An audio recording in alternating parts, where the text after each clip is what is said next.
আমি তো অন্তত আমার মা বোনদের ভোটগুলা পাই, তাই না?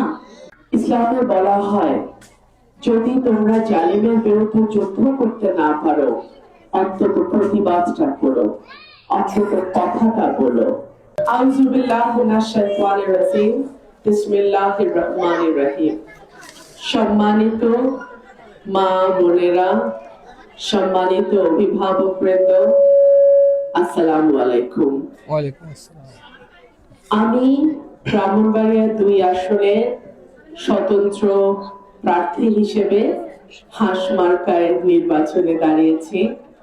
আমি আপনাদের দোয়া, সহযোগিতা, সমর্থন এবং একটা ভোট চাই। আশা করি আল্লাহ যদি আমাকে সংসদ সদস্য নির্বাচিত করেন, আমি আমার এলাকার স্কুল, কলেজ, মাদ্রাসা সহ যে শিক্ষা প্রতিষ্ঠান আছে, সেই শিক্ষা প্রতিষ্ঠানগুলোর উন্নয়ন, অবকাঠামোগত উন্নয়ন, শিক্ষকের মান এবং অন্যান্য যে সুযোগ সুবিধাগুলো আছে, সেটা যেন একেবারে প্রত্যন্ত এলাকা পর্যন্ত পৌঁছে যায়, ইনশাআল্লাহ আমি সেই ব্যাপারে পদক্ষেপ নেব। আমার যে ছোট ছোট বোনেরা মাদ্রাসায় পড়াশোনা করছেন, আপনাদের যে কোনো সমস্যা, যে কোনো অসুবিধা, আপনারা সরাসরি আমাদের সঙ্গে যোগাযোগ করবেন। আমি যদি আল্লাহর রহমতে দায়িত্ব পাই, আমার সার্বিক সহযোগিতা, সাহায্য সবসময় আপনাদের সাথে থাকবে। আপনারা সকাল সকাল ফজরের নামাজটা পড়ে ভোট কেন্দ্রে যাবেন। আশেপাশে বাড়িতে যেই মা, ভাবি, চাচি আছেন, ওনাদেরকেও সাথে নেবেন। সকাল সকাল গিয়ে আপনাদের ভোটটা ইনশাআল্লাহ আপনারা হাঁস মার্কা একটা ভোট দেবেন।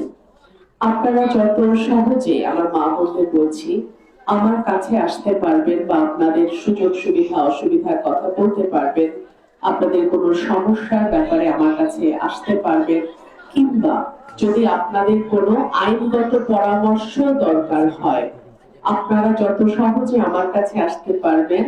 একজন পুরুষ এমপির কাছে যাওয়াটা আপনাদের জন্য কিন্তু তত সহজ নয়।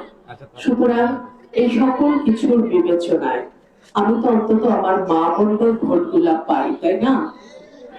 আপনাদের কাছে আমার অনুরোধ থাকবে, আপনাদের একজন বোন হিসেবে, আপনাদের একজন ছোট ছোট বাচ্চারা যারা এখানে আজকে পড়াশোনা করছে, তাদের একজন অভিভাবক হিসেবে আপনাদের ভোটটা আপনারা হাঁস মার্কাকে দিবেন।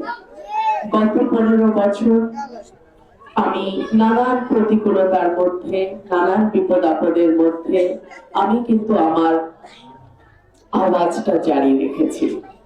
ইসলামে বলা হয়, যদি তোমরা জালিমের বিরুদ্ধে যুদ্ধ করতে না পারো, অন্তত প্রতিবাদটা করো।